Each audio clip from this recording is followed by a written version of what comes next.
The operator of the Fukushima Daiichi nuclear plant has for the first time included an outside expert in its inspections of one of the reactors. Tokyo Electric Power Company officials said the spent fuel storage pool in the number 4 reactor building is strong enough to resist earthquakes. The building was heavily damaged by a hydrogen explosion shortly after the March 11th disaster. TEPCO officials have been examining the storage pool every 3 months. The pool contains more than 1,500 fuel rods, the most at the plant.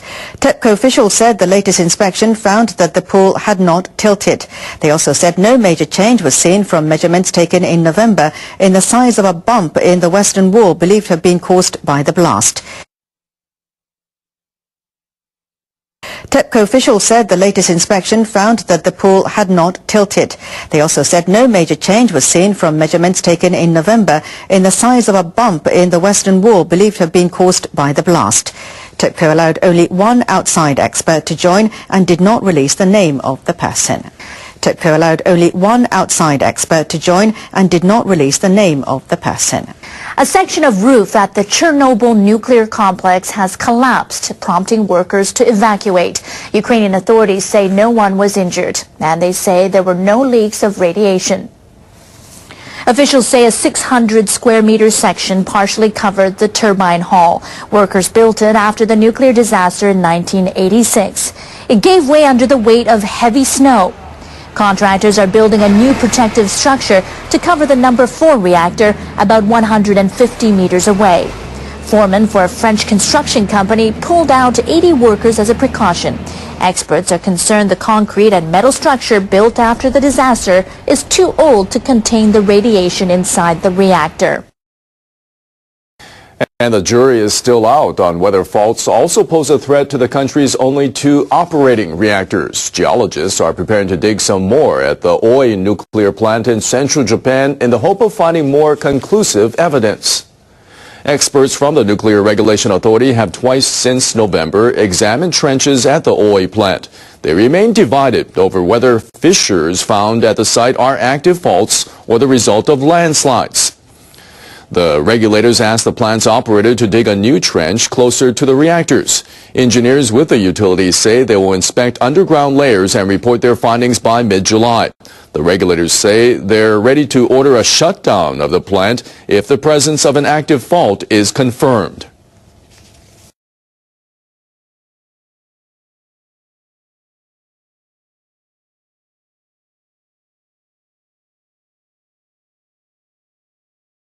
Experts with Japan's nuclear regulator have thrown another wrench into plans to put some power plants back online. Officials with the Nuclear Regulation Authority have been looking at 6 complexes to see if they're stable. They found the one near the village of Higashidori may be sitting on active faults. NHK World's Susumu Kojima reports. The regulators dug into the ground. They found volcanic ash. They concluded that something underfoot was not stable. They found volcanic ash. They concluded that something underfoot was not stable. No shit. They say 2 faults could be active. The plant's operators have a different view. They say cracks around the fault were caused by groundwater. The experts say there's little evidence to support that view. We don't have a thorough explanation from the utility. We'll have to listen to what they have to say. The regulators say they may need to check the structure of the plant, and they may ask managers to review measures to protect the plant against earthquakes. Those findings could keep the plant offline for some time to come. Operators say they'll conduct another additional survey of their own. We would like to confirm through our geological research that there is no active fault under the plant. Experts say the Tsuruga plant on the Sea of Japan coast may also be sitting atop active faults, and they are looking at 4 other nuclear facilities. 48 of Japan's 50 commercial reactors are still offline. The people who run the plants are working hard to prove they are safe. But the latest findings suggest restarting some of them may prove to be more difficult than some thought. Susumu Kojima, NHK World, Tokyo.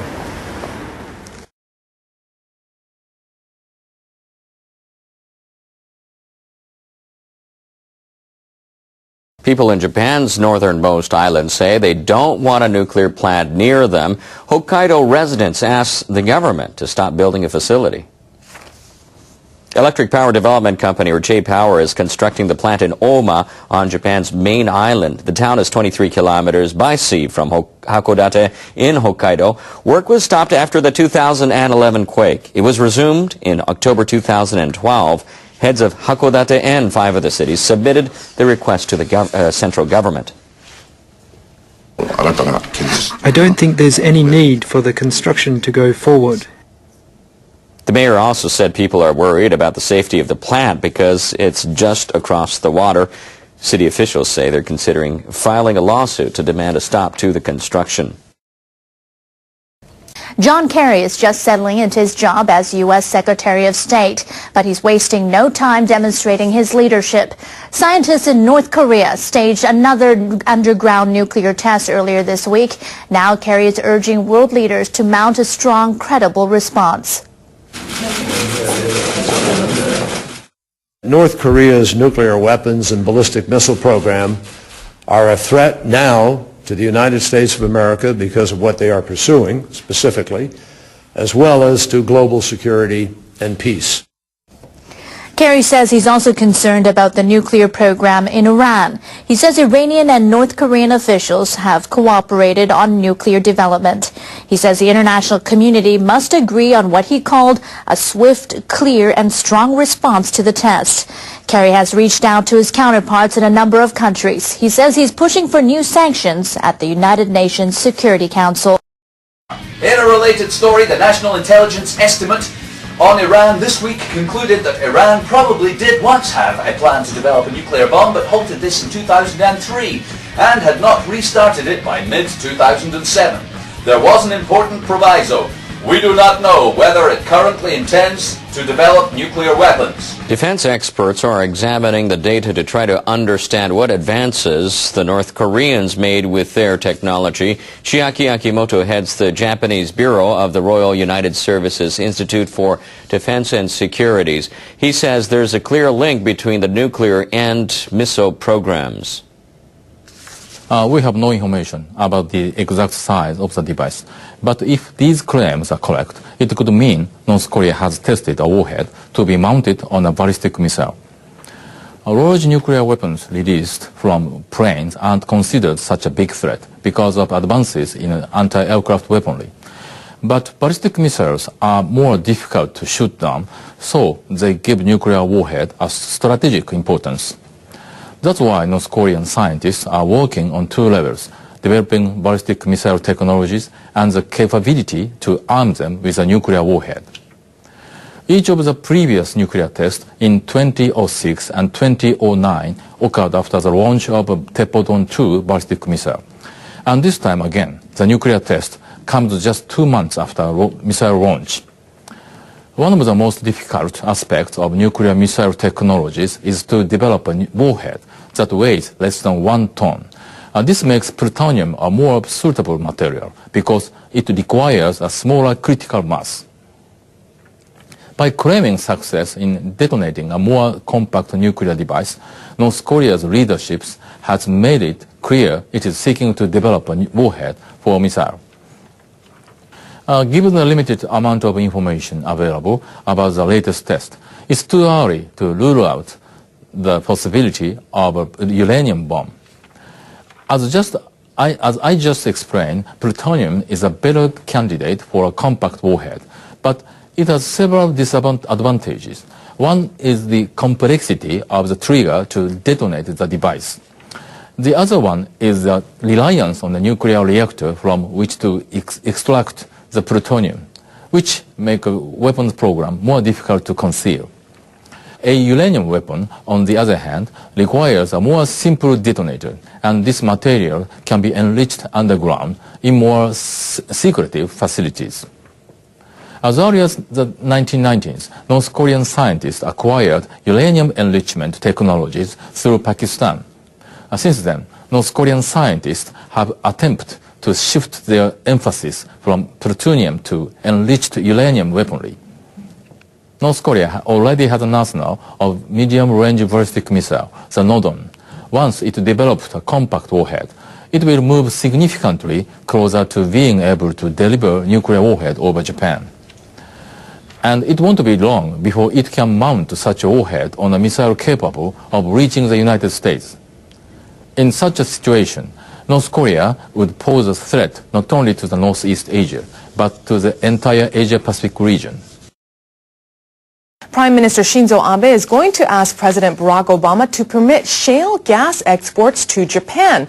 The two leaders will meet on Friday at a summit in Washington. Japan faces a rising energy shortage. Most nuclear plants are halted and utilities are increasingly dependent on thermal power. Abe is eager to import U.S. shale gas as a new, cheaper resource.